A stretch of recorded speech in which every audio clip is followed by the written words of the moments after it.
안녕하세요. 저는 분당 서울대병원의 서지원 연구원이고요.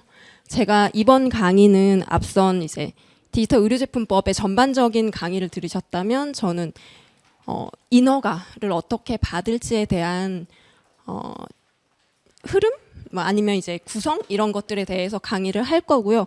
처음에 제가 강의를 의뢰받았을 때는 어떻게 실무적으로 문서가 작성되는지 좀 실무적인 부분으로 강의를 요청을 주셔서 그 포커스로 강의를 자료를 만들었고, 근데 이제 명단을 보니까 저보다 더 전문가 분들이 여기 너무 많으셔가지고 제가 이 발표를 해도 되는지 잘 모르겠는데 우선 제가 맡았으니까 발표는 우선 하겠습니다.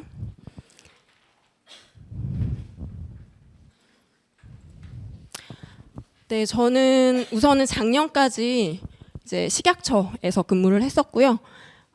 지금은 이제 분당 서울대병원에 아까 그 발표자 분이셨던 이충근 교수님이랑 같이 연구개발센터에서 같이 근무를 하고 있습니다. 저도 마찬가지로 이러한 가이드라인이라든지 아니면 전문가 활동을 하고 있고요. 그 앞서서 아마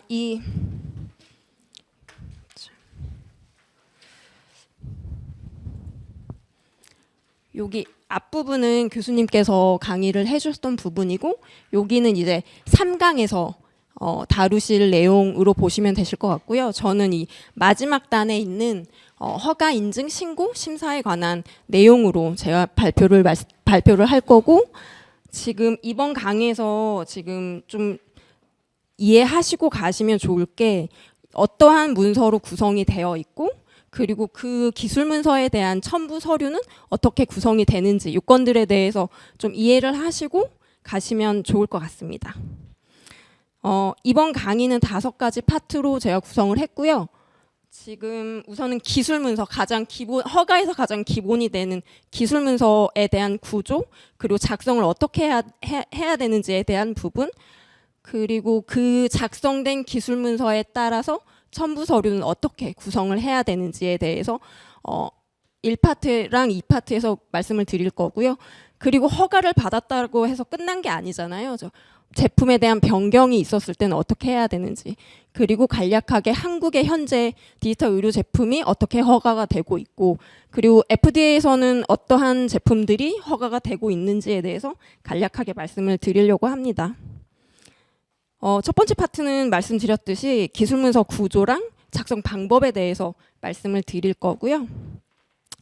저는 이제 작년까지 식약처에서 근무를 했다 보니까 주된 보안들이 보통 어떻게 나갔는지 좀 같이 말씀드리려고 합니다. 앞선 강의에서도 의료기기법도 있고 체외진단 의료기기법도 있고 여러 가지가 있는데, 왜 디지털 의료제품법이 새롭게 또 다시 제정이 됐는지에 대해서 조금 생각을 해보면 아무래도 기존의 하드웨어였던 의료기기는 처음에 허가를 받고 제조자가 의도에 의해서 성능이라든지 이런 것들을 충분히 이제 변경할 수 있지만, AI 같은 경우에는 이제 출시된 후에도 그 훈련 데이터라든지 이런 부분 때문에 성능의 변경이 많아지는 특성이 있고, 그리고 업데이트 주기가 좀 짧고 빈도수가 매우 높기 때문에 디지털 의료제품법이 새롭게 나왔고, 당연히 디지털 소프트웨어 제품 같은 경우는 통신에 대한 부분들이 있다 보니까 전자적 침해 위험에 대한 부분들, 이 3가지의 차이 때문에 의료 제품법이 제정이 됐다라고 보시면 될 것 같습니다. 그러면 이 부분은 아까 충분히 이해하셨을 거라고 보고요. 디지털 의료기기, 융합의약품, 그리고 건강지원기기, 이렇게 3가지 디지털 의료 제품에서는 3가지 유형이 있다라고 이해하시면 되실 것 같습니다. 가장 법을 보시면 가장 먼저 나오는 게 우리 법에 대한 목적이 나오고, 2번째로 나오는 게 정의에 대한 부분이 나옵니다. 그래서 지금 디지털 의료제품 허가 신고 심사 및 평가 등에 관한 규정에서도 당연히 정의에 대해서 2조에 나와 있고요.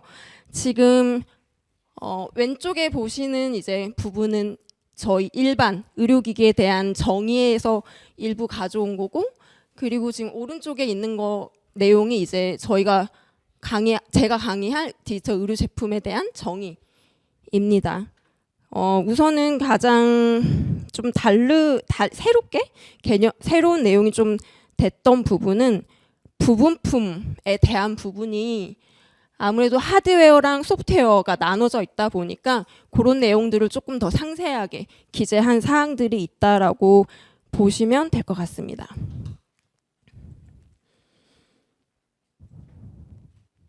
그러면 이거는 이제 의료기기에서도 나오는 내용이긴 한데, 그럼 우리 제품의 제품이라고 하는 거는 무엇이냐라고 한다면 제조소, 사용 목적, 그리고 제품 코드 등급이 동일한 이제 디지털 의료기기로서 최소의 단위라고 보시면 될 것 같습니다. 최소의 단위고, 지금 제품군 같은 경우는 1, 2등급 제품에 한해서 정보 제공이라든지 이런 관리를 목적으로 했을 때 그 제품의 집단을 제품군이라고 보시면 될 것 같습니다. 그리고 한벌 구성은 그냥 일반 의료기기에서는 뭐 각각의 제품을 하나의 패킹으로 해서 하나의 포장을 한벌 구성이라고 하는데, 이제 디지털 의료 제품에서는 독립적인, 아무래도 소프트웨어다 보기 때문에 기능적인 부분으로 이제 구분을 하다 보니까 독립적 기능을 유지한 채로 유통되는 경우를 한벌 구성 디지털 의료기기라고 지금 보고 있고, 이렇게 우리 제품은 등급이라든지 사용 목적에 따라서 어떻게 신청을 할지 결정을 하시면 되실 것 같고요. 대부분은 이제 제품이라고 해서 최소 단위로 보통은 많이 허가를 하고 계시고 있는 상황입니다. 그 앞선 강의에서도 이제 등급에 따라서 규제 이제 기관이 신청 기관이라든지 발급 기관이 달라진다라고 말씀을 해주셨는데, 그게 이제 이 그림으로 설명이 될 것 같거든요. 지금 1등급 같은 경우에는 신고 대상이기 때문에 한국의료기기 안전정보원에서 신청을 받고 그 신고서도 발급을 받는다라고 이해하시면 되실 것 같고요. 2등급은 따라가면 마찬가지로 의료기기 안전정보원에서 하고, 3, 4등급은 식약처에서 아직도 지금 하고 있고요. 그래서 우리 제품의 등급에 따라서 신청해야 될 기관이 달라지기 때문에 이런 부분도 처음에 그 품목 코드라든지 등급이라든지 이런 것들을 잘 정확하게 판단을 하셔서 신청을 하셔야 될 것 같습니다.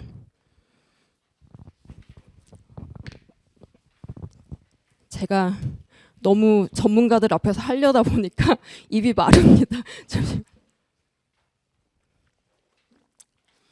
자, 그러면 저희 아마 한 번쯤 이제 인증이나 허가를 하셨으면 요 표를 가장 먼저 보셨을 것 같거든요. 지금 허가랑 인증에 대한 신청서고, 저희가 아까 말씀드렸듯이 기술문서라고 하는 것들은 이 신청서 내에 요 빨간 박스에 있는 항목들이 기술문서의 항목이라고 보시면 됩니다. 보통은 내용이 워낙 많기 때문에 이 신청서 안에 쓰실 수 있는 내용들은 쓰셔도 되고요. 보통은 내용이 워낙 많다 보니까 별첨으로 해서 첨부를 해서 신청을 하시게 됩니다. 그 신청서에 있는 아까 그 박스 항목을 그대로 옮겨 놓은 거고요. 의료기기법이랑 디지털 의료제품법, 여기서 조금 차이 나는 항목들이 있는데, 아까 앞선 강의에서도 품목명이라고 해서 품목고시에 있는 항목들을 이제 우리 제품에 맞는 품목명을 기재를 해야 됐던 반면, 디지털 의료제품은 품목고시가 없어졌기 때문에 품목명에 대한 부분은 없어졌습니다. 그래서 우리 제품명이라든지 아까 그 집단에 대한 제품군의 명칭이라든지 모델명만 기재할 수 있고요. 명칭에는. 그리고 그 분류 번호라고 해서 품목고시에 있었던 뭐 A부터 D까지 있었던 그 부분들을 이제는 디지털 의료제품법에서는 제품 코드라고 해서 7자리로 해서 제품 코드를 기재를 하셔야 합니다.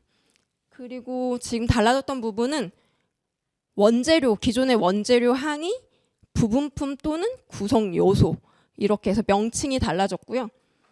그리고 성능에 대한 항목도 명칭이 성능, 기능 또는 특성, 이렇게 지금 명칭이 좀 바뀌었다라고 이해해 주시면 될 것 같습니다. 그리고 지금 포장 단위는 아무래도 하드웨어 제품은 이제 그 포장을 박스 포장을 어떻게 하느냐에 따라서 뭐 한 개 아니면 한 세트 이런 식으로 기재를 했었다라면 소프트웨어는 그게 의미가 없어져서 이제 그 포장 단위에 대한 부분은 없어졌다라고 이해해 주시면 될 것 같습니다. 근데 아까부터 계속 되게 막 글씨도 많고 규정 법에 대한 부분이어서 되게 복잡하게 생각하시고 되게 지루하실 것 같아요. 지금 점심 드시고 오신 지도 얼마 안 돼서 되게 졸리실 것 같은데, 근데 이제 뒤에 제가 저는 이제 예시를 이제 드려서 말씀을 드릴 건데, 우선은 법을 그냥 빼고 말씀드리기는 좀 이해하시기가 어려울 것 같아서 우선 규정을 먼저 설명을 드리고 그다음 예시를 보여드리는 방향으로 강의를 할 거고요. 아까 말씀드렸던 의료기기에서의 명칭과 우리 디지털 의료 제품의 명칭 부분, 그리고 제품명은 기존에 이제 중복돼서 동일하게 사용해서는 안 된다고 되어 있긴 하거든요. 하지만 같게 뭐 기재를 하는 경우가 있어서 그거는 한번 확인하셔서 진행을 하시면 되실 것 같습니다. 이게 지금 저희 기존의 의료기기에서는 품목고시에 있었던 거를 우린 이제 디지털 의료 제품은 7가지 코드로 작성을 해야 되는, 이 아까 앞선 강의에서도 보셨던 표고요. 이거를 이제는 예시를 들어서 말씀을 드리면, 자, 우리 제품이 예를 들어 명칭 같은 경우에는 주 5송 회사에서 제품명 MFDS-01 그리고 모델명 이렇게 기재를 하는 거고, 기존의 의료기기 같은 거 이제 의료기기였으면 여기에 품목명이 들어갔겠죠. 예를 들어서 범용인공호흡기 뭐 이런 식으로 품목명이 들어갔을 텐데 그 품목명을 이제 기재하지 않는다라고 이해해 주시면 되실 것 같고요. 그리고 지금 여기 밑에를 보시면 지금 우리 제품 사용 목적이 여기 있거든요. 잘 보이실지 모르겠는데 지금 B 주된 사용 목적은 지금 좌심실 이완 기능 부전 선별을 하기 위한 목적이 주된 목적이고, 그렇기 때문에 우선 진단이 되기 때문에 진단에 대한 부분 B가 되는 거고요.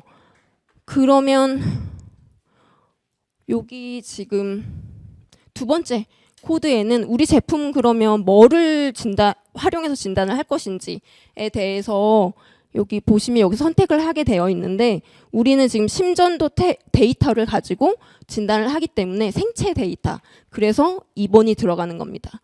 그리고 기술의 유형은 여기 기술의 유형에 대해서 보시면 사용 목적에도 우리 제품은 독립형 소프트웨어이기 때문에 A, 그리고 인공지능 모델을 사용하기 때문에 B, 그리고 그 이상의 유형이 없어서 X라고 표시를 하시는 거고요. 형태는 의료기기잖아요. 체외진단 의료기기가 아니기 때문에 의료기기, 그리고 하드웨어가 없는 독립형 소프트웨어이기 때문에 1번 해서 이렇게 7가지 조합이 되는 코드가 되시는 거고요. 등급은 지금 우리 제품 같은 경우에는 사망까지는 좀 예측하기는, 사망까지 좀 정말 심각한 수준까지, 아니 정말 그 맨 위에 위독 치명적인 상태는 아니고 이제 심각한 정도로 되어 있고, 진단에 대한 부분이다 보니까 3등급 이렇게 해서 품목 코드를 지정을 해 주시는 겁니다. 이 그 판단서, 이 등급에 대한 부분은 그냥 판단하시는 건 아니고요. 그 판단서라고 해서 작성을 해야 되는데 이건 뒤에 첨부 자료 설명 드릴 때 다시 한번 설명을 드리려고 합니다. 그런 다음에 저희가 아까 명칭, 제품 코드 등급을 정했으면 이제 실질적으로 정말 그 실무에서 이제 시작 단계인 모양 및 구조, 이제 기술문서 작성을 해야 되는 상황이고, 그 우선 의료기기랑 조금 다르게 의료기기는 그냥 하드웨어에 대한 부분들로 다 되어 있다라고 한다면, 디지털 의료 제품 같은 경우에는 독립형 소프트웨어도 있고 하드웨어 안에 있는 내장형 소프트웨어가 있다 보니까 이렇게 두 가지로 소프트웨어 내장 디지털 의료기기 그리고 독립형 디지털 의료기기 소프트웨어 이렇게 두 가지로 그 형태가 계속 이어지고 있거든요. 모든 항목들이. 그래서 조금 내용이 많아 보여요. 이게 두 가지가 다 각각의 예를 들어 제11조 안에 독립형, 내장형 이렇게 다 두 개가 들어가 있다 보니까 조금 내용이 많긴 한데 우리 제품에 맞는 내용을 조금 찾으셔가지고 적용을 하면 좋으실 것 같습니다. 지금 여기에서는 우선 그 모양 및 구조에서는 작용 원리라든지 그리고 구조, 정보통신 체계도라든지 주요 기능에 대한 부분을 기재를 하셔야 되고 전체 화면 각각의 부분에 대한 세부적인 기능을 기재를 하셔야 되세요. 그리고 전자적 침해 행위로부터의 뭐 그런 사이버 보안에 대한 부분들을 적으셔야 되는 거고 경우에 따라서는 상호 운용 기기라든지 구성품이랑 함께 구성되는 경우에는 각각 해당되는 내용들을 기재를 해주셔야 합니다. 소프트웨어 내장 디지털 의료기기는 마찬가지로 소프트웨어에 대한 부분은 동일하고요. 다만 하드웨어에 대한 부분은 의료기기에 있었던 내용을 그대로 반영해서 작성을 하면 된다라고 이해해 주시면 될 것 같습니다. 자, 그러면 이제 모양 및 구조의 예시입니다. 우선은 이 예시는 아까 그 앞선 강의에서도 공개가 되어 있는 저희 안전정보방에 그 내용들이 그 검토 보고서에 대한 내용들이 다 공개가 되어 있기 때문에 그거는 한번 참고해 보시면 좋으실 것 같고요. 저도 거기에서 내용을 이제 가져와서 지금 설명을 드리고 있는 거고 지금 모양 및 구조 예시 첫 번째가 작용 원리에 대한 내용을 기재를 하셔야 되고요. 여기에서 보시면 작용 원리에 대한 부분은 그 알고리즘의 흐름도에 대한 부분 요거를 많이 기재를 안 하세요. 그래서 그냥 간단하게 우리는 뭐 CNN을 활용해서 뭐 어떤 목적을 달성하기 위한 제품이다 이렇게 간단하게 몇 줄만 적으시는 경우가 있는데 그거 다 보안 사항이시고요. 우리 제품의 알고리즘은 어떤 흐름도에 따라서 가고 있는지 활용을 하고 있는지 그런 것들을 좀 상세하게 기재를 하셔야지 아마 보안 사항이 없으실 것 같습니다. 그 다음에 두 번째로는 이제 구조랑 정보통신 체계도를 기재를 하시는 거고요. 이게 지금 구조도 예시, 지금 오른쪽에 보이시는 게 정보통신 체계도에 대한 예시라고 보시면 되시고요. 지금 보통은 이게 이제 막 어떻게 기재를 해라라는 규정은 없어요. 그냥 다만 이제 우리 제품의 전체 구성과 메뉴 간의 상관관계가 어떤 형태로 되어 있는지 한눈에 볼 수 있도록 기재를 해주시면 되는데 그게 가장 편한 게 지금 예시에 있는 것처럼 트리 형태로 하시는 게 가장 심사자가 봤을 때도 우리 이 제품은 어떤 구성으로 돼 있고 어떻게 메뉴 간의 상관관계가 되어 있는지 확인할 수 있기 때문에 이렇게 메뉴 트리에 있는 부분들을 조금 상세하게 잘 작성을 하시면 결국에는 나중에 사용 적합성 하실 때도 이런 평가하실 때 이런 메뉴가 구체적으로 잘 작성이 되어 있어야지 그럼 빠짐없이 사용 적합성 하실 때도 평가하실 때도 그 연결돼서 잘 하실 수 있으실 것 같습니다. 그 다음에는 이제 각 화면에 대한 부분별 명칭이랑 세부 기능들을 작성하셔야 되는 거고 여기 통신에 대한 부분들은 기존의 의료기기에서도 작성하셨던 부분이고요. 그리고 이 부분은 우리 제품에 해당되는 경우에 작성을 해주시면 될 것 같습니다. 그리고 이 외형에 보통은 화면 사용 방법에서도 말씀을 드리긴 할 텐데 화면으로 되도록이면 파일 용량이 커질 수는 있어요. 근데 되도록이면 화면 캡처를 좀 다 하셔가지고 주요한 화면이라고 한다면 그런 것들을 조금 확인할 수 있게 상세하게 기재해 주시면 좋을 것 같습니다. 원래 의료기기에서는 원재료라고 했던 항목인데요. 디지털 의료제품법으로 오면서 부분품 또는 구성요소 이렇게 명칭이 바뀌었고, 아무래도 아까 말씀드린 독립형 그리고 내장 디지털 의료기기 이렇게 두 가지로 나뉘어서 기재하도록 하고 있고, 하드웨어 같은 경우에는 하드웨어가 있기 때문에 그런 그 원재료, 인체 접촉하는 원재료가 있을 때는 그런 내용도 작성할 수 있도록 규정은 되어 있습니다. 자, 이 부분품 또는 이제 제조 공정에 대한 예시고요. 다 잘 적으세요. 보통은 이제 뭐 운영 환경도 요즘에는 잘 적으시는데 정말 사소한 거거든요. 비고의 이제 권장, 사양 이렇게 잘 기재를 안 하시는 경우가 있더라고요. 그러니까 우리 제품이 허가 당시에 그 사양들이 권장하는 사양인지 최소 사양인지 이런 것들을 꼭 명시해서 기재하도록 보안상 좀 많이 나갔던 편이어서 요거는 체크하셔가지고 꼭 기재할 수 있도록 하시면 좋을 것 같습니다. 그리고 제조 공정의 부분은 보통은 이걸 상세하게 쓰는 경우는 거의 대부분 없고요. 요 지금 예시처럼 제조 방법에 따른다, 아니면 뭐 당사 제조 방법에 따른다 이런 식으로 기재해 주시면 될 것 같습니다. 그리고 가장 어려워하시는 부분이죠. 성능 기능 또는 특성 기재하시는 부분이 아마 가장 어려우실 것 같은데, 솔직히 제조를 하시는 분들은 심사하는 저희보다 제품의 성능을 더 잘 아시거든요.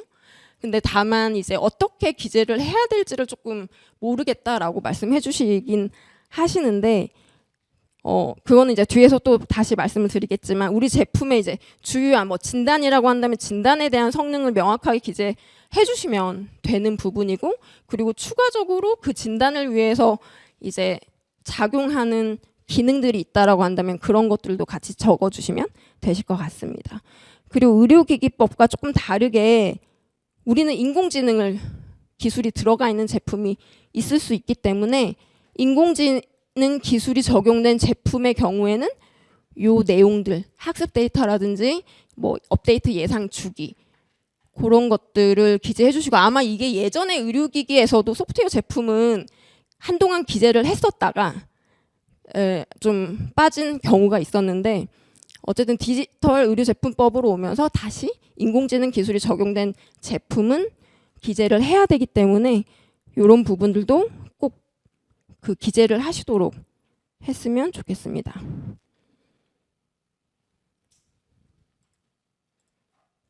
자, 그럼 예시고요.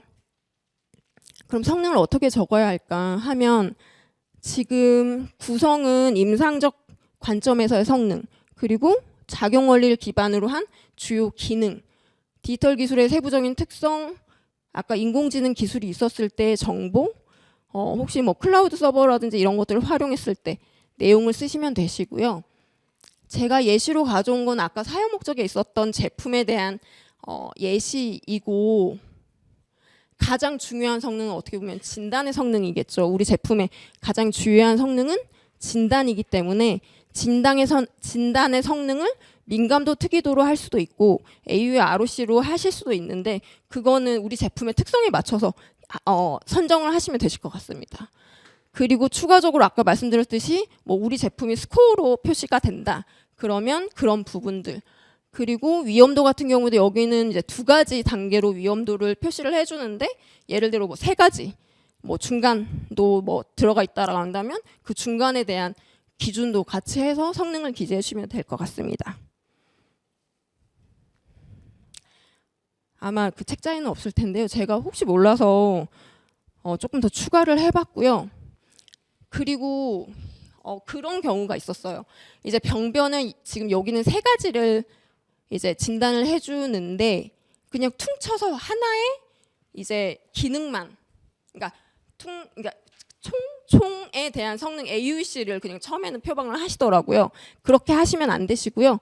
우리 제품이 각각의 질환별로 뭔가 진단을 한다라고 한다면 각각의 AUC를 설정을 해주셔야 하고, 그리고 이 내용은 결국에는 임상에서도 각각 임상의 성능을 다 보셔야 합니다. 그리고 지금 그 보통 위치에 대한, 그러니까 이상 병변이나 위치에 대한 정확도를 보는 경우, 성능이 있다라고 한다면 그 분할, 그 정확도에 대한 부분도 당연히 표방을 하셔야 되는 거고요. 말씀드렸듯이 이제 제품의 조금 특성에 따라서는 어떤 걸 하실지는 선생님들이 더 잘 아실 것 같고, 뭐 민감도 특이도로 하셔도 되고, 그런 것들은 네, 조금 제품의 특성을 좀 파악을 하셔야지 선정하시는데 좋으실 것 같고요. 이건 좀 추가적으로 다른 제품이긴 한데, 이건 이제 뇌 혈류량을 측정하는 제품이었고, 뇌 혈류량에 대한 그런 지표를 가지고 성능을 본 케이스여서 요건 참고로 한번 활용해 보시면 좋을 것 같습니다. 그리고 가장 중요하죠, 사용 목적. 우리 제품이 이게 가장 첫 단추인 것 같아요. 제 생각에는 저도 이제 지금도 저도 이제 위원 활동을 하면서 상담을 계속 하고 있는데, 사용 목적을 처음에 잘 설정을 못 하시면 결국에는 계속 방향이 흔들리기 때문에 처음에 무엇을 시작하시든 우리 제품의 사용 목적은 꼭 명확히 해서 정립을 하고 진행을 하시는 게 가장 좋으실 것 같아요. 그러면 예시를 좀 보면 아까 뭐 앞선 강의에서도 보셨던 표이긴 한데, 여기 밑에 2번을 보시면 자, 우리 사용자, 의사, 의료기관, 사용 환경에 대한 부분, 의료기관, 그리고 의료적 상태라든지 대상 환자에 대한 부분, 위암 의심 환자, 그리고 사용 목적, 의도된 사용 목적, 뭐를 볼 것이냐, 그러니까 진단을 할 것이냐, 아니면 치료를 할 것이냐, 아니면 뭐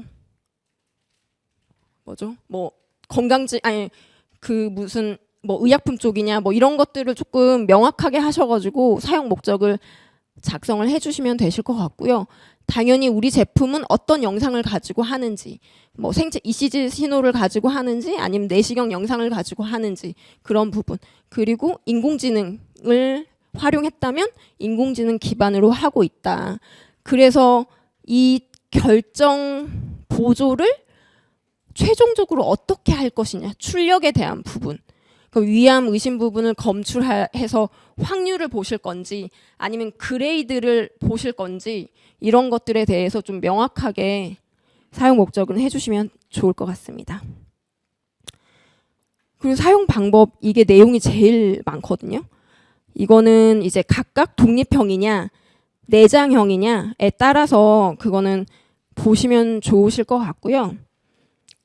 예시를 보시면 사용 전에 우리는 어떤 준비사항을 해야 되는지, 그리고 사용 방법, 조작 순서에 대해서 상세하게 기재를 해주셔야 되세요. 이 지금 캡처 다 되어 있고 이 각각의 기능들이 뭐를 하는지, 조작 순서부터 조작 내용, 클릭했을 때 뭐가 나오고 이 탭은 뭐를 의미하는지, 이런 것들 다 작성을 해주시고요. 마찬가지로 여기 보시면 관리자 조작, 사용자 조작, 이런 식으로 뭐 만약에 나눠져 있다라고 한다면 나눠서 기재를 꼭 해주시기를 부탁드리고, 그리고 사용 후에 아무래도 우리 제품이 의료기기 용품 쪽이 아니다 보니까 뭐 그렇게 상세한 내용이 필요치는 않으실 것 같고요. 소프트웨어에서의 사용 후에 어떻게 관리를 할지에 대해서 기재를 해주시면 좋을 것 같습니다. 그리고 사용시 주의사항, 이것도 보안이 꽤 많이 나가는 부분 중에 하나인데 규정에 있거든요. 의료기기도 마찬가지로 순서와 요령에 따라서 기재하라라고 돼 있거든요. 일반 이제 의료기기 법에서도. 근데 잘 그게 안 지켜져요. 희한하게 그게 잘 안 지켜지고, 그게 결국에는 보안으로 순서에 따라서 상세하게 작성하세요라고 보안이 꽤 많이 나가는 편이고요. 순서를 보시면 뭐 경고, 금기, 뭐 부작용 요런 것들이 있고요. 그리고 가장 디지털 의료제품법에서 가장 새롭게 이제 조금 다른 의료기기랑 다르다고 볼 수 있는 부분은 인공지능 기술에 대한 부분. 아무래도 다 써보셨을 거잖아요. 인공지능 다 써보셨을 것 같은데 너무 가끔이라고 해야 될까요? 환갑도 너무 많고 거짓말을 너무 많이 해서 근데 이제 그런 것들로 인해서 우리는 어떠한 주의가 필요한지에 대해서 기재를 해주시면 될 것 같습니다. 이 사용시 주의사항의 예시고 이렇게 쫙 상세하게 기재해 주시는데 가끔 요 지금 나번에 보시면 여기 임상에서 얘기하고 있는 내용이 들어가 있습니다. 예를 들어 여기 잠깐 보시면 AU의 ROC 95% 신뢰 구간 하한치가 0.77 초과로 확인되었다라고 해서 지금 근데 다만 임상적 성능을 제외한 데이터 셋에서 도출된 것으로 실제 성능은 달라질 수가 있잖아요. 우리 제품이 인공지능 제품이고 어떤 데이터를 가지고 학습을 했느냐에 따라서 어떤 병원에 가서 이제 사용이 되면 똑같은 성능이 안 나올 수도 있거든요. 그렇기 때문에 우선은 그런 내용들, 우리는 여기까지만 확인했어요 라는 내용들을 기재해 주시는 거고, 그리고 마찬가지로 예를 들어 영상, 여기서는 이제 12유도 심전도를 가지고 했다라면 뭐 예를 들어 또 다양한 영상들이 있을 수 있잖아요. 그럼 우리는 여기 데이터를 이 뭐 12유도 심전도만 가지고 했다라고 해서 딱 제한적으로 기재를 해주셔야 되는 부분들 조금 이해하시고 작성을 해주시면 좋을 것 같습니다. 그 다음으로 시험 규격, 이것도 아까 앞선 성능, 기능, 특성하고 조금 맞물려서 기재하시는 거 조금 어려워하시는 부분이 있긴 한데요. 지금 예시로 보면 아무래도 안정성은 하드웨어가 없다 보니까 뭐 IEC 60601 뭐 이런 형태의 안전성은 아니지만 우리 제품 소프트웨어 특성에 맞는 안정성 규격을 기재해 주시면 되시고, 그리고 성능 또는 특성에 관한 사항들은 기준과 그러니까 항목, 이 시험 항목과 기준과 방법을 꼭 상세하게 기재해 주셔야 됩니다.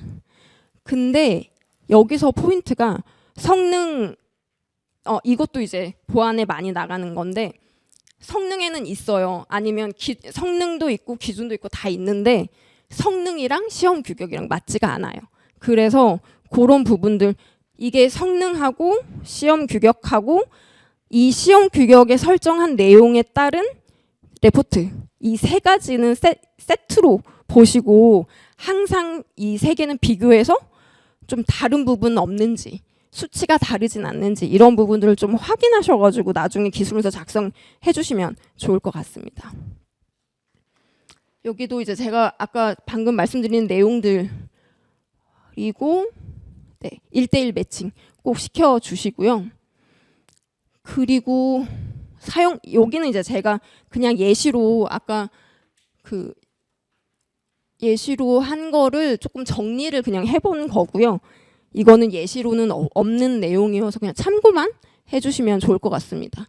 이 분석적 성능은 아까 말씀드렸듯이 성능하고 일치되는 기준, 그리고 이 성능을 어떻게 테스트했는지 내용들을 좀 상세하게 기재해 주시면 좋을 것 같습니다. 그러면 거의 끝으로, 신청서의 거의 끝으로 가고 있는데 제조원을 기재하시면 되고요. 제조원이 있다라고 한다면, 그리고 제조 방법이랑 사용 기간, 이것도 해당이 안 되시면 생략 가능합니다. 다만 그걸 빼시면 안 돼요. 그냥 해당 사항 없음, 이거는 꼭 기재해 주셔야 되거든요. 가끔은 빼시는 경우가 있어요. 그러시면 안 되고 우리 제품에 해당이 안 되기 때문에 해당 사항 없음이라고 명확하게 기재해 주셔야 합니다. 그다음 비고에 대한 부분도 은근 보안이 많이 나오거든요. 해당되는 경우는 비고란에 꼭 기재를 해주셔야 됩니다. 여기에 해당되는 것들 있다라고 한다면 비고에 꼭 작성을 해주시고요. 자, 그러면 여기서 기술문서 작성할 때 중요한 4가지 원칙이 있고 가장 중요한 건 정확성. 그 아마 보안 받아보시면 첨부 자료에 제출한 첨부 자료에 따라서 기술 문서를 작성해 주세요라는 보안 많이 받으실 거거든요. 그럼 그 근거 자료에 입증한 내용들을 가지고 기술 문서를 작성하시면 되시고, 그리고 저도 이제 문서를 작성하다 보면 여기에선 A라고 쓰고 여기선 A 다시라고 쓰고 저기에선 뭐 A 다시 2라고 쓰고 뭐 이렇게 조금 용어들이 저도 쓰다 보면 좀 헷갈리더라고요. 근데 어쨌든 문서, 신청서, 첨부 서류, 뭐 임상계획서 이런 것들은 그 용어라든지 내용이라든지 이런 것들을 조금 일관성 있게 작성해 주시면 좋으실 것 같고, 그리고 추적성, 이거는 결국에는 위의 정확성이랑 연계가 된다라고 보시면 되실 것 같은데요. 신청서에는 기술 문서, 첨부 서류, 그리고 그 뭐 첨부 서류 중에는 여러 가지가 있겠지만 그 중에 뭐 시험 성적서 이런 것들에 대한 연계가 잘 될 수 있게 뭐 추적성 있게 기재를 해주시면 좋을 것 같습니다.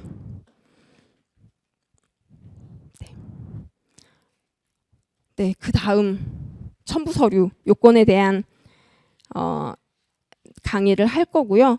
지금 첨부 서류 같은 경우는 신청서가 우리는 이러한 제품이에요라고 주장하는 내용이라면 그 주장에 대한 근거라고 생각을 해주시면 될 것 같습니다.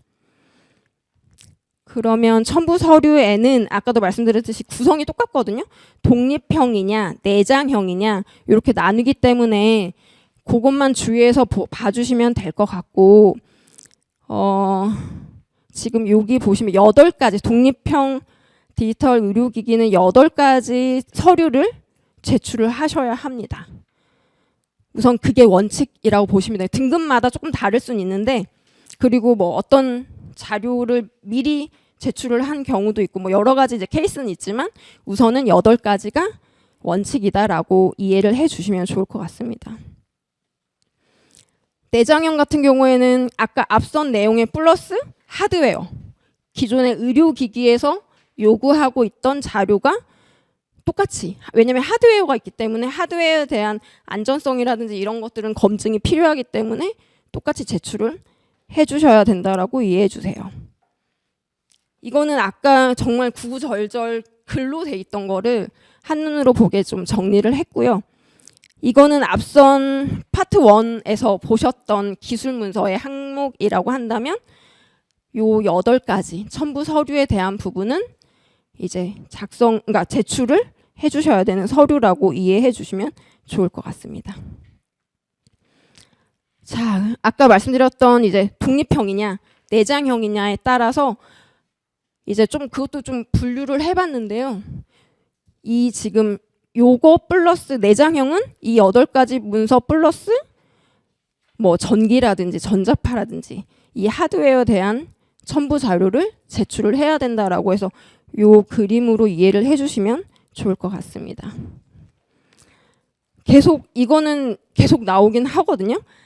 신청서랑 첨부 서류랑 항상 매칭이 안 되는 케이스가 너무 많다 보니까 신청서랑 첨부 서류는 꼭 지금 보시면 사용 목적에 관한 작성을 했어요, 우리 제품에. 그러면 작용 원리도 마찬가지겠죠. 작성을 하셨는데 이거에 대한 첨부 서류는 결국은 그 사용 목적이랑 작용 원리에 대한 자료에서 내용이 확인이 되셔야 하고요.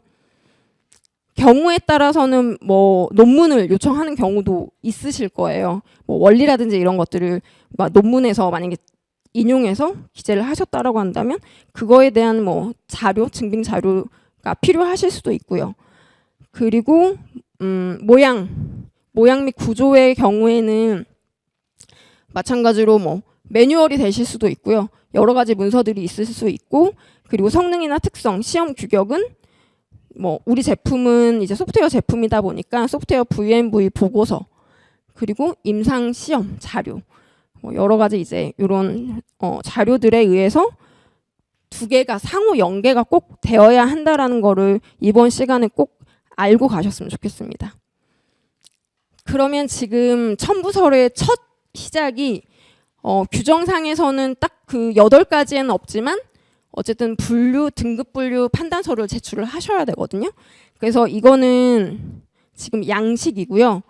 요거는 아까 계속 보고 계셨던 품목 코드에 대한 그 방식인데 제가 작성을 좀 해봤습니다. 혹시 몰라서 아까 저 예시로 했던 제품에 대해서 판단서를 제가 조금 작성을 해봤고 각각의 항목에 대해서 보니까 이제 모양 및 구조 같은 경우 계속 중복이 되고 판단서 내에서도 이제 허가를 같이 신청했을 때는 참조라고 해서 기재할 수 있기 때문에 내용이 너무 많다 하면은 이렇게 그 기술문서에 있는 내용을 인용을 하도록 참조라고 해서 기재를 해주셔도 되고, 근데 가장 좋은 건 이렇게 기재하면 결국엔 또 심사자가 기술문서를 또 봐야 되는 상황이 생겨서 저는 되도록이면 여기에 다 적으실 수 있으면 적는 게 좋을 것 같다라고 말씀을 드리고 싶습니다. 그리고 첨부서류의 요건이라고 해서 자료를 그냥 식약처가 아무 자료나 인정을 해주는 건 아니거든요. 뭐 예를 들어 이런 사용 목적이나 작용 원리 같은 경우에는 작성된 문서, 우리 회사 내에 작성된 문서가 있으실 수도 있고 아니면 허가를 위해서 작성을 또 별도로 하실 수도 있거든요. 그런 문서들은 그냥 첨부 자료로 제출해 주시면 되시고, 아까 말씀드렸듯이 뭐 작용 원리 같은 경우에는 논문이나 이런 것들을 요청하는 경우도 덜어 있으니까 그런 것들도 같이 준비를 좀 해주시면 좋을 것 같습니다. 그리고 개발 경위라든지 현황에 대한 부분들도 같이 내용 작성해 주시고, 다만 이제 여기 VNV 자료부터는 어떤 자료를 우리가 인정을 해주겠어요 라고 해서 이제 정해진 요건들이 있습니다. 그래서 그 요건들을 확인하셔가지고 그 요건 하나, 우리 제품은 어떤 요건으로 낼 건지 그걸 미리 정하셔서 이제 준비를 하시면 좋을 것 같습니다. 이것도 제가 한번 작성을 해봤고요. 그냥 이런 형태로 제출이 될 거다. 왜냐면 제가 업체가 직접 냈던 자료를 보여드릴 수는 없어서 제가 우선 그냥 작성을 한번 해봤고, 이렇게 사용 목적에 대한 부분들 기재하시고 이 세부 항목들, 아까 그 사용 목적을 어떻게 각 항목별로 넣을지 되어 있는 내용들에 대해서 각각 넣으시면 되실 것 같고요. 이 사용 목적에 따른 이제 작용 원리의 경우에는 좀 뭐 임상적 배경이라든지 알고리즘은 우리는 원리가 어떻게 되는지 이런 것들도 다 기재해 주시면 되시고, 마찬가지로 여기에 기재되어 있는 내용들은 신청서에서 꼭 확인이 돼야 되는 부분이라서 그거는 한 번씩 확인을 해서 최종 제출을 하시면 되실 것 같습니다. 지금 요 하단 부분은 이거는 그 식약처에서 공개되어 있는 검토 보고서에 이렇게 되어 있거든요. 지금 보시면 사용 목적 같은 경우는 아까 제가 설명드렸듯이 매뉴얼에 사용 목적이 있으면 매뉴얼을 제출해 주시면 되고, 작용 원리의 경우에도 설명서가 있으면 그걸 제출해 주되 설명서의 내용도 마찬가지로 어딘 논문이나 진료 지침이나 이런 것들이 이제 인용을 하셨다라고 한다면 같이 준비는 하시는 게 좋을 것 같습니다. 그 다음으로 국내외 현황 및 개발 경위에 대한 자료인데요. 이것도 제가 한번 예시로 작성을 해봤고요. 인허가 현황은 이런 제품들이 있습니다 라고 해서 기재를 하시면 되시고, 그 개발 경위에 대한 부분은 6하 원칙에 따라서 작성을 하도록 하고 있습니다. 그래서 이 6하 원칙에 따라서 작성을 하시면 되는 사항이고요. 그리고 이제 이 정보에 대한 것들은 아마 저보다 더 잘 아실 것 같은데, 뭐 FDA라든지 아니면 다른 뭐 논문 서치하는 그런 사이트라든지, 그리고 저희가 가장 많이 활용하는 식약처 의료기기 안심 책방 사이트, 이런 것들을 좀 활용하셔가지고 작성을 해주시면 좋을 것 같습니다. 그러면 디지털 의료기 소프트웨어 검증 및 유효성에 관한 자료 예시인데요. 이거 아마 많이 보셨을 것 같아요. 왜냐면 기존의 의료기기에서도 소프트웨어 적합성 확인 보고서라는 거는 계속 작성을 했었고, 다만 명칭이 명칭도 거의 대동소이하죠. 그냥 다만 내장형이냐 독립형이냐 이런 부분들만 조금 다르고 거의 대동소이하다라고 보시면 되실 것 같습니다. 그리고 여기 적합성 확인 보고서에서는 문서명은 꼭 기재해 주셔야 되세요. 보통 문서명 잘 기재해 주시는데 문서명 빠뜨리고 그냥 기재 안 하시는 경우가 있어서 그런 경우도 꼭 잊지 말고 문서명, 어떤 문서인지 추적성이 가능하도록 기재해 주시면 될 것 같습니다. 그리고 여기에 검증 및 유효성 확인 자료에 기재되어 있는 문서는 일치되는 문서 번호로 이제 제출을 해주셔야 되는 거라서 여기에 이 적합성 확인 보고서에 있는 문서를 다 제출하실 필요는 없어요. 다만 검증 및 유효성 확인에 대한 일치되는 문서는 꼭 제출이 돼야 되기 때문에 이제 그거는 제조사마다 관리하는 문서의 방식이 다르기 때문에 다 개별적으로 뭐 계획서, 뭐 구현 자료, 뭐 배포 이런 것들 각각 별도로 관리하시는 경우에는 그냥 요 문서만 제출하시면 되실 것 같고, 만약에 통틀어 하나의 문서로 관리한다라고 한다면 당연히 그 문서 안에 VMV 내용이 있기 때문에 그 문서를 제출해 주시면 될 것 같습니다. 이거는 이제 저희 가이드라인에 있는 내용이고요. 이런 형태로 되어 있다라고 예시로 한번 봐주시면 될 것 같습니다. 이렇게 검증 유효성 확인에 대한 부분들, 그리고 분석적 성능에 대한 부분들, 그리고 그 분석적 성능 기재하실 그 자료에서 이 데이터에 대한 부분들이 많이 빠져 있는 경우가 있거든요. 그래서 그런 보안들도 많이 나가고 있어서 우리 데이터는 어떻게 수집을 했고 그런 상세한 수집이라든지 뭐 어떤 데이터 어느 병원에서 어떻게 수집됐고 이런 것들 데이터에 대한 정보 꼭 넣어서 할 수 있게 해주시면 좋을 것 같습니다. 저기 많이 더우신 것 같은데 에어컨이 아닌가요? 네. 그리고 또 가장 중요한, 우리가 어떤 성능이라고 표방을 했어요. 근데 그 성능에 대해서 결과를 기재를 안 하는 경우가 많으세요. 아니면 그냥 적합하다 뭐 이런 식으로 그냥 진짜 최종 결론만 기재하시고 그 수치라든지 이런 것들을 기재 안 하시는 경우가 있습니다. 그거는 보안 분명히 나오실 것 같고요. 각각 어떤 기준에 따라서 우리 제품은 어떤 결과 수치가 나왔는지 명확하게 작성해 주시는 게 좋을 것 같습니다. 네, 검증 베리피케이션, 밸리데이션 제가 조금 넣어놨는데 요거는 읽어봐 주시면 좋을 것 같습니다.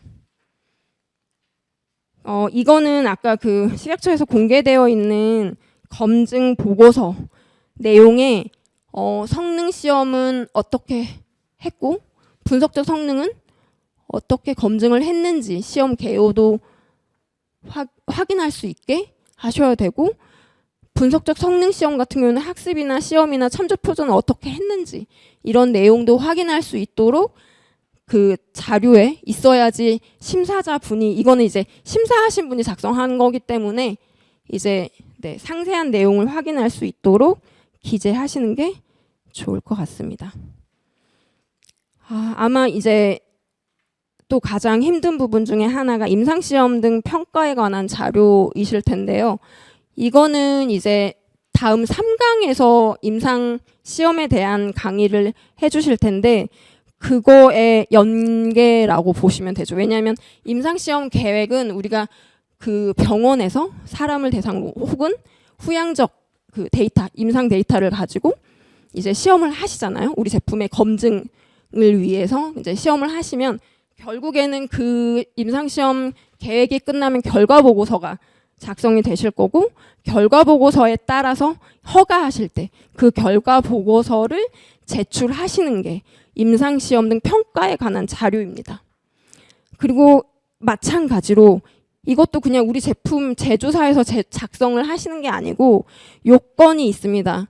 요건이 있기 때문에 이 요건 4가지 좀 확인하셔가지고 우리 제품은 어느 요건으로 제출을 하실 건지 처음 설계 단계부터 명확히 하시고 진행을 하시면 좋을 것 같습니다.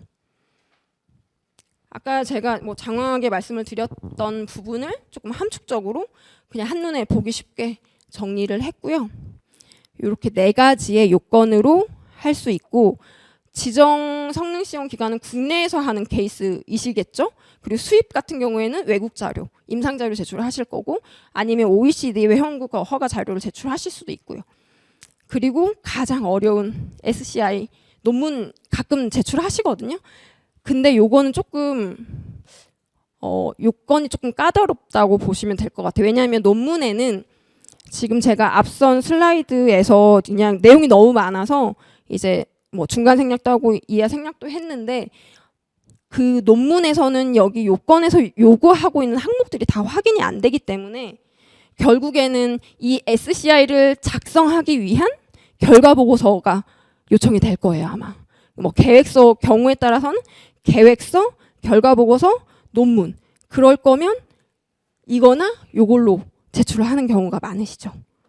그래서 요거 SCI는 조금 고민을 해보신 다음에 논문 자체에 그런 항목들이 다 있다라고 한다면 SCI 내셔도 되고요. 그거는 회사에서 선택적으로 하시면 좋으실 것 같습니다.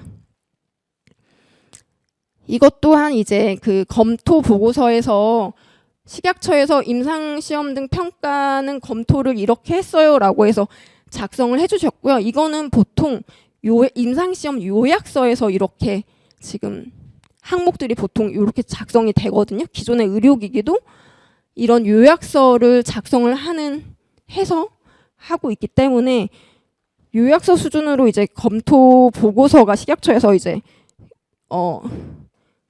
그 공개를 하고 계시더라고요. 다만 이제 비공개되어 있는 항목들은 확인하시면 되실 것 같고 그래서 어떤 것들을 보고 있냐라고 한다면 당연히 1차 요소는 평가 변수 이게 가장 중요하시겠죠. 그리고 N수 이제 데이터의 양 아니면 전임상이면 그 인롤된 N수 사람 임상 대상자 수 이런 것들도 가장 중요하실 거고요. 그거는 이제 이 뒤에 3강에서 자세하게 설명을 해주실 거라고 생각이 들고요. 이거는 제가 이제 양식이 없어서 요거는 의료기기 여기 밑에 보시면 의료기기 허가심사 첨부 자료 가이드라인에 있는 그냥 틀을 좀 보여드리고 싶어가지고 제가 넣었고요. 임상시험 이제 국내에서 임상을 하시면 요런 형태로 임상시험 결과 보고서 아마 없으실 거예요. 이건 제가 좀 보여드리고 싶어가지고 추가로 넣었던 거라서 그래서 요런 틀로 임상시험 결과 보고서가 이제 국내에서 임상시험 계획서를 제출을 하시면 임상시험 끝나고 선생님들이 받으실 게 임상시험 결과 보고서 이런 형태다라고 이해해 주시면 좋을 것 같습니다. 그리고 가장 솔직히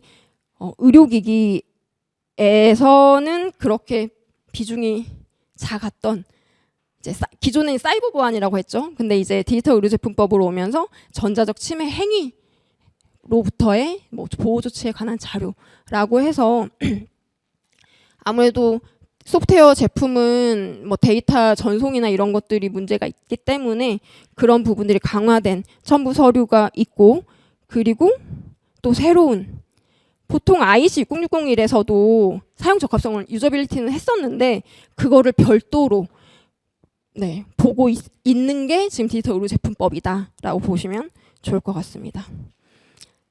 그거를 조금 좀 정리를 해 놓은 자료이고 아마 그 강의 자료는 제가 조금 계속 보면서 좀 수정된 사항들이 있고 추가된 사항들이 있어서 꼭 다 있는 건 아니고요. 제가 또 수정된 사항이 좀 있어가지고 그냥 참고로 봐주시면 될 것 같습니다. 그리고 저희 식약처에서 워낙 가이드라인 많이 발간하잖아요. 그러면 이제 전자적 침해 행위 보호 조치에 대한 자료는 그 보안 지침 가이드라인이 발간이 돼서 양이 되게 많은 가이드라인이 있고요. 그리고 기존에 있었던 의료기기 사이버 보안 허가심사 가이드라인 참조하셔가지고 작성하시거나 의뢰를 하시거나 기관에 의뢰를 하시거나 이런 형태로 자료를 작성해 주시면, 그러니까 뭐 작성하시거나 만드시거나 아니면 의뢰하시거나 이런 식으로 하시면 되실 것 같고, 사용 적합성의 경우에도 지금 저희 독립형 디지털 의료기기 소프트웨어 사용 적합성 허가심사 가이드라인이 잘 나와 있기 때문에 이런 것들은 좀 참고하셔서 하시면 좋을 것 같고요. 그걸 조금 그래도 어떤 형태인지 좀 보여드려야 될 것 같아서 예시로 좀 가져와 봤고요. 이거 같은 경우는 체크리스트 많이 보셨잖아요. 의료기기에서는, 기존의 의료기기 사이버 보안에서는 처음에는 몇 가지가 없었었거든요. 근데 이제 전자적 침해 행위로 넘어오면서 이제 국제 조화를 위해서 항목들이 많이 늘어나서 되게 어려움이 많으신 걸로 알고 있습니다. 하지만 네, 다 해야 되는 게 현실이라서, 뭐 해당되는 경우에 다 해야 되는 게 현실이라서 그런 것들은 가이드라인 좀 참고하셔가지고 작성하거나 의뢰하시면 좋을 것 같고, 그리고 만약에 우리 회사에서 작성을 한다 했을 때 아까도 말씀드렸듯이 모든 성적서가 마찬가지예요. 그냥 패스페일 뭐 이런 식으로 결과만 있으면 안 되고 그 결과가 어떻게 나왔는지 그 화면 캡처를 해주셔야 돼요. 아마 이거 최근에 보안 많이 받으신 걸로 알고 있는데, 예전에는 아마 왜 이렇게 빡세게 하세요 라고 하실 수 있는데, 예전에는 아마 그냥 패스페일 했으면 그냥 오케이 하고 그냥 적합 나가는 경우도 있었거든요. 근데 요즘에는 뭐 심사자마다 다를 수도 있긴 하지만 아마도 패스페일만 있는 거는 인정이 안 되실 거고, 왜 패스가 됐는지 패스에 대한 검증을 확인할 수 있게 화면 캡처본까지 요구하는 추세다라고 이해해 주시면 좋을 것 같습니다. 마찬가지로 사용 적합성에 관한 자료 예시이고요. 이것도 가이드라인에 있는 거를 제가 그냥 일부 중요한 형성평가랑 총괄평가에 대한 부분으로 가져왔고, 이 또한 좀 상세하게 기재를 하시는 게 네, 좋으실 것 같습니다. 자, 그러면 또 새로운 내용 중에 하나가 전문가용 디지털 의료기기 소프트웨어에 관한 자료랑 그 PCCP라고 해서 변경관리 계획서를 이제 해당되는 경우에, 이 두 가지는 해당되는 경우에 제출을 해주시는 거고요. 필수는 아니기 때문에 우리 제품에 맞게 적용을 하시면 좋을 것 같습니다. 이 또한 아까 구구절절 있는 내용을 조금 정리를 해보았고요. 아마 요 예시가 제가 처음에 했던 게 좀 잘못 나가서 제가 좀 수정을 했는데, 그 전문가용이 생긴 이유가, 왜냐하면 의료기기는 대부분 의사들이 사용해요. 근데 왜 전문가용 디지털 의료기기 소프트웨어 자료라는 게 생겼지? 라고 하면, DTX라고 해서 디지털 치료기기에 대한 부분은 의사가 처방을 해야 되는 제품이다 보니까 그런 DTX에 대한 부분은 우리는 전문가용 이제 이에요. 왜냐하면 이제 사용자는 보통은 이제 그러니까 그 환자군이다 보니까 이제 그런 처방을 목적으로 하는 의료기기는 전문가용 디지털 의료기기 소프트웨어 자료를 제출해야 되는 거고요. 그리고 변경관리 계획 같은 경우에는 인공지능 기술이 적용된 경우에 제출하셔서 나중에 매번 뭔가 업데이트할 때 계속 변경을 하시기보다는 이 사전에 잘 마련된 변경관리 계획서를 작성을 하셔서 제출을 하시면 조금 도움이 되시지 않을까, 허가를 관리하시는 데 도움이 되지 않을까 싶습니다. 네, 소프트웨어 내장형 디지털 의료기기이고, 앞선 독립형하고 똑같은 내용의 플러스 하드웨어에 대한 뭐 전기, 전자파 이런 추가 자료가 요구된다라고 보시면 되실 것 같고, 그거를 조금 정리를 했고요.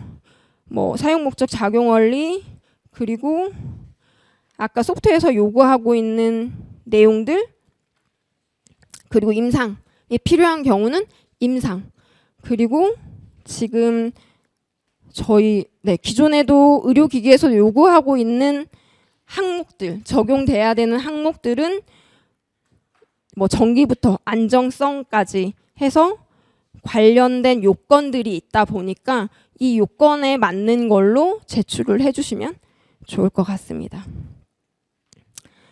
이 지금 외국 자료에 대한 요건은 조금 말이 조금 있는데 뭐 번역을 꼭 다 해야 되냐라고 하시는데 우선은 규정상은 주요 사항을 발췌해서 한글 요약문이랑 원문 첨부해서 해야 되고 영어 이외에는 전체 번역문을 첨부해야 된다라고 되어 있습니다. 근데 예전에는 의료기기에서는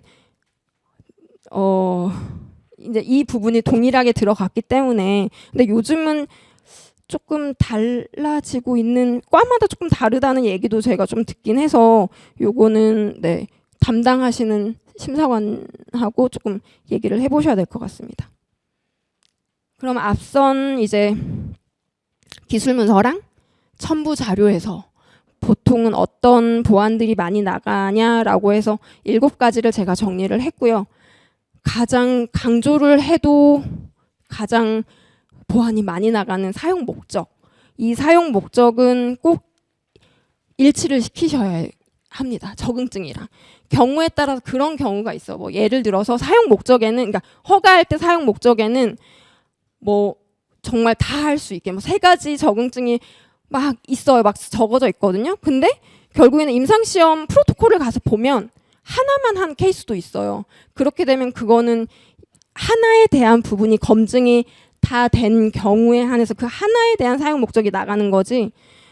네. 그런 것들은 일치시켜서 꼭 작성해 주시고 그리고 경우에 따라서는 작용 원리가 없는 경우에 대해서 임상적 효능을 표방하는 경우가 있어서 이런 거는 꼭 근거에 기반해서 작성을 하셔야 되고 성능 그리고 그 성능에 기재되어 있는 부분에 대한 걸 항목으로 시험 규격에 가져가셔야 되고 기준도 당연히 성능에서 우리 제품은 뭐 0.8이에요 라고 했는데 시험 규격에는 뭐 0.6이에요 뭐 이런 식으로 기준이 다른 경우도 있기 때문에 그런 부분들 그리고 버전이 이것도 좀 많이 나가는 건데 버전이 좀 차이가 나는 경우가 있습니다. 소프트웨어 뭐 예를 들어서 신청할 때는 2라고 신청을 최신 버전으로 2라고 신청을 하셨는데 VMV 자료를 봤더니 1 버전에 대한 자료를 제출하는 경우도 종종 있기 때문에 그런 부분들 확인해서 최종적으로 제출을 해주시면 좋을 것 같습니다. 그리고 결국에는 첨부 서류들이 이제 제출을 안 하시는 경우가 있어서 그런 부분들 확인해서 제출해 주시면 좋을 것 같습니다. 다음은 이제 인허가 변경에 대해서 설명을 드릴 거고요. 우리 제품에 허가하고 나서 변경이 있을 수 있잖아요. 그러면 어떤 변경이 있었을 때 변경을 해야 되냐, 말아야 되냐 이런 것들에 대해서 이 규정에서 그러니까 항목들을 정해져 놨고 그걸 좀 확인해 보시면 좋을 것 같습니다. 뒤에서 지금 보시면 이제 변경해야 되는 거는 당연히 사용 목적이 바뀌면 당연히 변경하셔야겠죠. 경우에 따라서는 임상시험도 다시 하셔야 합니다. 그리고 생체 신호, 의료 영상 등에 대한 부분들이 이제 바뀌는 경우가 있기 때문에 이런 경우에도 변경하셔야 되는 거고 뭐 소프트웨어 개발 언어라든지 운영 환경이라든지 사이버 보안, 전자적 침해 행위에 대한 부분들 그리고 총괄 평가를 수반하는 변경들이 있을 때는 변경을 하셔야 되는 거고 다만 성능 또는 안전성에 미치는 변경은 다 하시되 이 밑에 이제 뭐 외관이라든지 치수라든지 이런 버튼 이런 것들의 변경이 있을 때는 따로 그냥 변경사항 보고로 보시면 되실 것 같습니다. 자, 변경관리계획서 PCCP에 대한 부분은 이게 식약처에서도 어떻게 해야 되는지 조금 고민이 많으신 것 같긴 한데 우선은 규정상에서는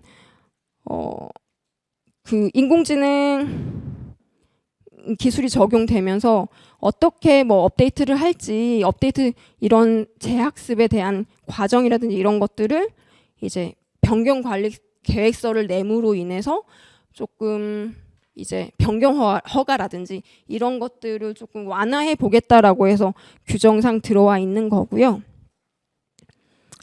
PCCP 변경 관리 계획서는 우선은 뭐 개인 맞춤형 변경 또는 사용 목적을 구체화한다거나 실제 사용 환경, 아니 왜냐하면 아까도 말씀드렸듯이 훈련 데이터에 따라서 이제 또 어느 사이트 병원에 가서 또 적용이 되냐에 따라서 또 달라질 수 있는 부분들이 있어서 성능 저하 보정이라든지 이런 부분에 대해서는 이제 변경 대상으로 보실 수 있고, 그거를 동반한 소프트웨어 개발 언어라든지 운영 환경, 통신 기능에 대한 변경도 PCP 대상으로 변경하시면 되실 것 같고, 지금 오른쪽에 있는 이제 어떤 것들을 작성해야 되는지 요 항목들이 있고요.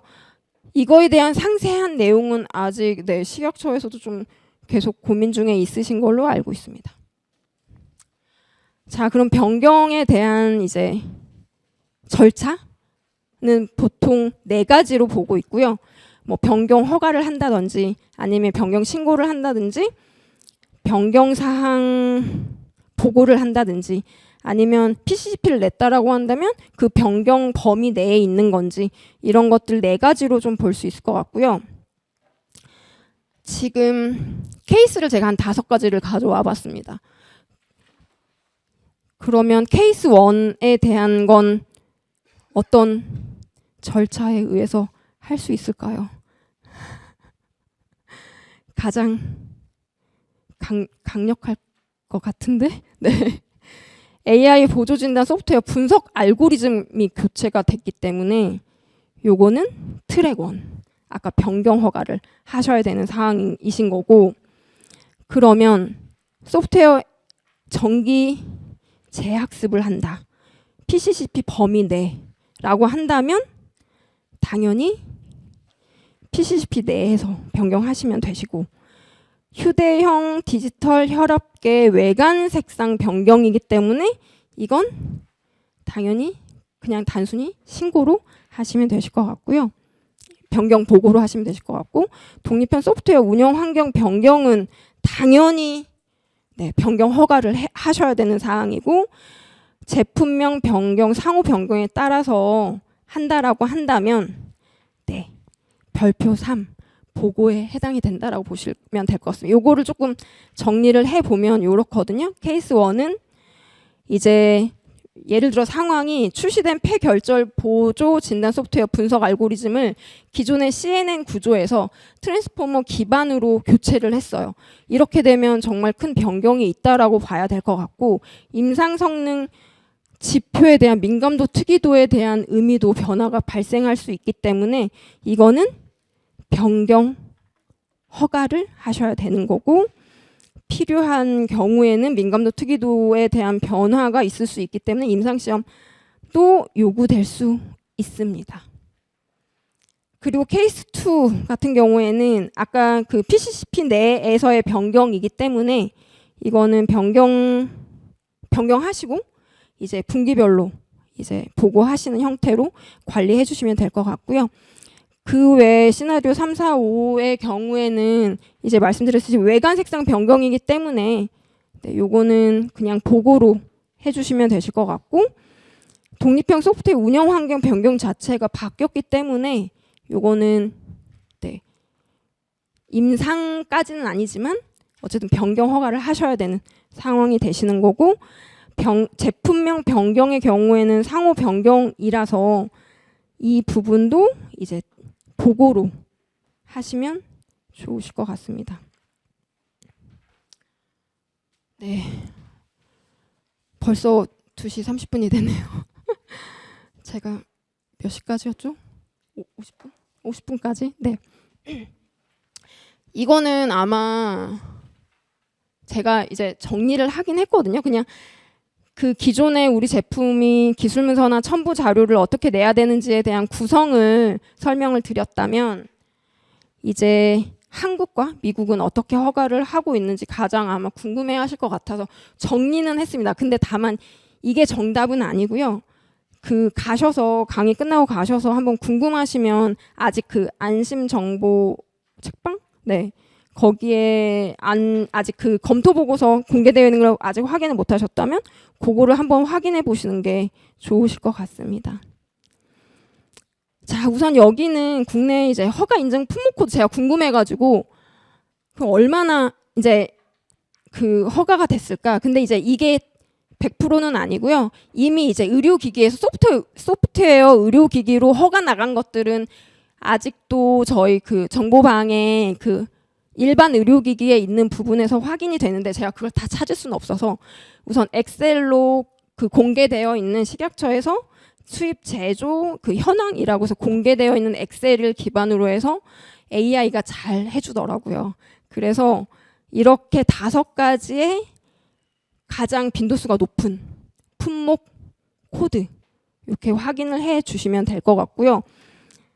아무래도 검출한다거나 어떤 영상에서 질병에 대한 이상 부위 검출에 대한 부분 또는 진단한다거나 아니면 유량이나 이런 것들을 계측한다거나 분할한다거나 이런 것들이 가장 많긴 하더라고요. 그리고 아직은 제조가 확실히 디지털 쪽은 제조가 더 우세한 형태고 기존의 의료기기 같은 경우에는 수입 제품인가 그 고위험 등급은 수입 제품이 많았는데 네, 디지털 의료기기는 아무래도 제조가 조금 우세한 걸로 제가 확인을 했고 이번에 이걸 정리하면서 요거는 이런 형태로 되어 있고 그 엑셀표는 현황 엑셀표는 우리 제품의 품목 코드를 정할 때 좀 참고 사항으로 하시면 좋을 것 같습니다. 그래서 한번 지금 많이 나와 있지는 않고 한 15개 정도 허가는 그래서 그거 한번 찾아보시면 좋으실 것 같습니다. 그래서 이거는 검토 보고서를 가지고 어떤 게 이제 지금까지 검토 보고서 나와 있는 게 아까 말씀드렸듯이 몇 가지 안 돼서 그게 어떤 게 지금 검토 보고서에서 이제 우리가 확인할 수 있는지 해서 정리를 해봤고 내시경 영상 검출 진단 보조 제품 그리고 의료 영상을 가지고 정량 분석하는 거 그리고 이제 영상마다 조금 아무래도 사용 목적이 영상마다 다르다 보니까 그 유형들도 조금 나뉘고 있는 상태입니다. 그리고 앞선 강의에서도 말씀하셨듯이 하드웨어에 대한 그 내장형 제품들 자료 참고로 활용해 보시면 좋을 것 같습니다. 그리고 지금 이거는 그 검토 보고서에서 확인되는 내용으로 우선 정리는 해봤고요. 가장 많이 진단이라든지 이런 사용 목적에서 성능 지표로 활용하는 게 결국에는 민감도 특이도가 아닐까 싶고 그리고 여기 AUC에 대한 부분, AUROC 이런 부분들로 진단에 대한 검증을 많이 하고 있습니다. 그래서 우리 제품의 특성에 따라서 이 성능 지표는 활용해 주시면 좋을 것 같고 아마 3강에서도 이 부분은 또 똑같이 나오거든요. 그래서 다시 한번 확인해 보시고 또 3강에서 다시 한번 들어보시면 좋으실 것 같습니다. 근데 이게 정답은 아닙니다. 왜냐하면 제품에 대해서 여러분들이 훨씬 더 잘 알고 있기 때문에 우리 제품이 어떠한 인풋을 가지고 아웃풋이 어떻게 나오는지 그 아웃풋이 결국엔 사용 목적이 되시는 거잖아요. 그래서 그 아웃풋에 따라서 결정을 하시면 되고 그리고 심사는 결국에는 근거 기반의 심사가 될 수밖에 없기 때문에 우리 제품에 대한 근거는 어딘가에는 있으셔야 그러니까 내가 왜 이 성능 지표를 설정을 했는지에 대한 근거는 논문이 됐던 지침이 됐던 그런 것들은 꼭 확인이 이제 자료는 가지고 계셔야 되고 그거를 기준으로 삼아서 성능 지표를 설정을 하셔야 합니다. 이게 이제 데이터 가장 많은 질문 중에 하나가 그럼 우리 제품에 대한 데이터는 어느 정도 가져가야 합니까? 라고 질문을 많이 주시는데요. 이거는 객관적으로 지금 검증 보고서에 있는 데이터 수고 다만 여기 보시면 다 그 단위가 달라요. 단위가 다 섞여 있어가지고 조금씩 다르고 그리고 기준은 없습니다. 기준은 없기 때문에 우리가 왜 이만큼의 데이터를 가져가는지 우리가 왜 187명이라는 데이터를 설정을 했는지, 이거에 대한 근거는 마찬가지로 다른 유사 연구라든지 그런 근거에 기반해서 데이터 규모도 설정하시고, 다만 이미 허가받은 제품들의 데이터 규모가 확인이 되기 때문에 유사하게 좀 설정을 하시면 좋지 않을까라는 생각이 듭니다. 그리고 그 숫자가 절대적이라기보다 그냥 여기에서 그냥 우리 유사한 제품들은 이렇게 데이터 가져간다라고 확인해 주시면 좋을 것 같고요. 지금 유형별로 조금 정리를 해봤고, 지금 당연히 보통 아까 말씀드렸듯이 그 진단이라든지 이런 것들은 보통은 민감도 특이도를 가지고 가고, 이 기준도는 말씀드렸던 것처럼 우리가 보는 적응증이 3개예요. 그러면 이 3개에 대해서 다 기준을 설정을 하시고 그 설정한 기준을 가지고 검증을 하셔야 되는 거기 때문에, 그러다 보면은 아무래도 설계라든지 이런 것들도 많이 달라지고 통계적인 부분도 조금 달라질 수 있어서, 그렇게 되면 결국에는 3가지를 다 보셔야 되니까 결국에는 데이터가 많아질 수밖에 없다라고 보시면 될 것 같습니다. 그리고 요즘에 식약처에서 그 임상적 기준, MCID라고 하죠. MCID에 대한 또 기준을 설정을 하라라고 또 하는 경우도 있어서, 그 유사 기기에 대한 좀 자료들을 많이 분석하시고 보셔야 되는 사항일 것 같습니다. 이거는 이제 의료 영상 정량 분석하는 제품들이고, 네. 지금 뇌 관류 정량이라고 한다면 유량은 어떻게 되는지 이런, 그리고 시간에 대한 부분들도 제가 알기로 이 제품 같은 경우에는 기존에는 그냥 의사분들이 막 넣어가지고 영상 장비 이런 거 넣어가지고 봤던 거를 이제 이 소프트웨어로 보면 분석 시간이 아무래도 단축되기 때문에 이런 부분들도 주요한 성능으로 볼 수 있어서 우리 제품이 어떠한 효과가 있는지, 유효한 내용이 뭐가 있는지를 조금 명확하게 하셔가지고 성능 지표는 설정을 해주시면 좋을 것 같습니다. 네, 영상 검출 진단 보조도 마찬가지로 민감도 특이도 이게 가장 많이 나오는 임상 지표이고요. 거기에 이제 보통은 스탠드 언론으로 해가지고 우리 제품의 진단을 보는 경우도 있고, 아니면 이제 진단 보조라고 해서 우리 제품을 가지고 이제 임상의들이 그 비교하는, 이제 활용해서 어느 정도 진단 보조가 되는지에 대해서 보는, 이제 보통은 MRMC라고 해가지고 제품에 대해서 이제 여러 사람이 여러 개를 이제 검증하는 경우가 있고요. 이거는 조금 통계적인 부분에서도 아마 조금 복잡하긴 해서 식약처에서도 그렇게 많이 케이스가 많지는 않은 걸로 알고 있고요. 근데 이제 목적 자체가 보조라고 한다면 MRMC를 하는 게 아무래도 우리 제품의 목적에 맞지 않을까라는 거라서 한번 요거는 고민을 해보시면 좋을 것 같습니다.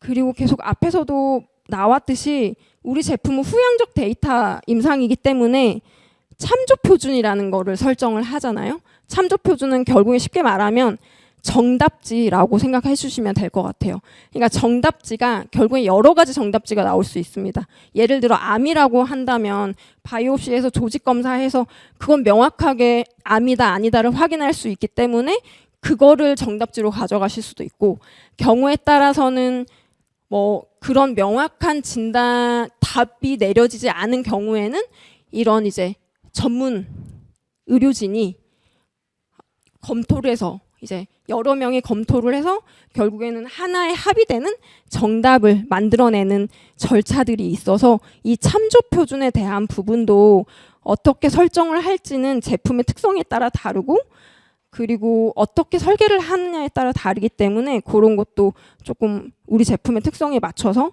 설정을 해주시면 좋을 것 같습니다.